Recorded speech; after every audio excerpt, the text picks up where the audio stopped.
Israeli সামরিক বাহিনী তাদের সেনাদের সতর্ক করে বলেছে, তারা যদি গাজায় যুদ্ধ করতে ফিরে না আসে তবে তাদের বিরুদ্ধে মামলা করা হবে।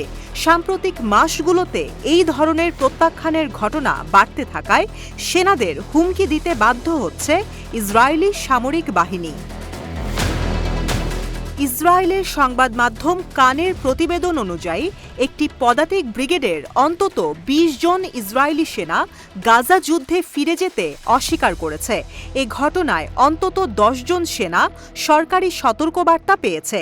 সেখানে বলা হয়েছে তারা সামরিক আদেশ অমান্য করার জন্য বিচারের মুখোমুখি হবে।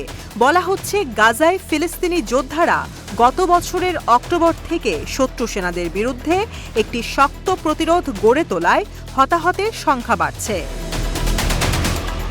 কিছু ইসরায়েলি বাহিনী বলেছে তারা কয়েক মাস যুদ্ধের পর আবার গাজায় ফিরে যেতে চায় না, তবে প্রয়োজন হলে অন্যান্য দায়িত্ব নিতে তারা প্রস্তুত আছে। এদিকে সেনাদের পরিবার বলছে তাদের আত্মীয়দের গাজায় স্থল অভিযান চালাতে বাধ্য করা হচ্ছে অথবা কারাগারের হুমকি দেয়া হচ্ছে। তাদের কোম্পানিতে মাত্র কয়েকজন সেনা অবশিষ্ট আছে যারা এখনও যুদ্ধ করতে সক্ষম।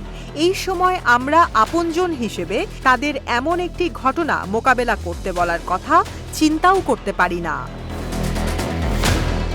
জানা গেছে জনবল সংকটে ভুগছে ইসরায়েলি সামরিক বাহিনী, আর এমন সময় এই ধরনের একটি সংবাদ সামনে এলো। গত মাসে ইসরায়েলের সামরিক বিষয়ক মন্ত্রী ইয়োভ গ্যালান্ট বলেছিল সেনাবাহিনীর অবিলম্বে নতুন ১০,০০০ সেনা প্রয়োজন। অন্যদিকে সামরিক পরিসংখ্যান অনুযায়ী গাজার যুদ্ধে ৭ অক্টোবরে ৩৩৯ জন সহ এখন পর্যন্ত মোট ৭০৪ জন ইসরায়েলি সেনা নিহত হয়েছে।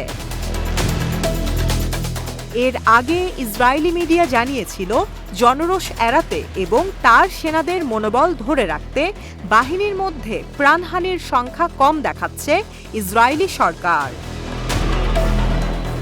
এদিকে বৃহস্পতিবার ইসরায়েলি দৈনিক মারিভ এক প্রতিবেদনে সতর্ক করে জানিয়েছে সামরিক বাহিনী গাজা যুদ্ধের চোরাবালিতে ডুবে যাওয়ার দ্বারপ্রান্তে রয়েছে। এই কালো অগাস্টে গাজা এবং লেবাননের সাথে যুদ্ধে প্রায় ১৫ জন ইসরায়েলি সেনা নিহত হয়েছে। অগাস্টকে সবচেয়ে রক্তক্ষয়ী মাস হিসেবে স্মরণ করা হবে বলেও উল্লেখ করেছে মারিভ।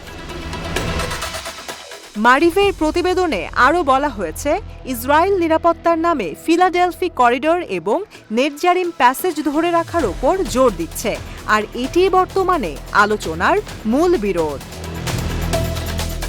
গত কয়েক মাস ধরে মধ্যস্থতাকারীরা জিম্মি বিনিময়, যুদ্ধবিরতি নিশ্চিত করতে এবং গাজায় মানবিক সহায়তা প্রবেশের অনুমতি দেওয়ার জন্য ইসরায়েল এবং হামাসের মধ্যে একটি চুক্তিতে পৌঁছানোর চেষ্টা করছে, কিন্তু প্রধানমন্ত্রী বেনিয়ামিন নেতানিয়াহু যুদ্ধবন্ধে হামাসের দাবি পূরণে অস্বীকৃতি জানানোর কারণে সেই প্রচেষ্টা স্থবির হয়ে পড়েছে।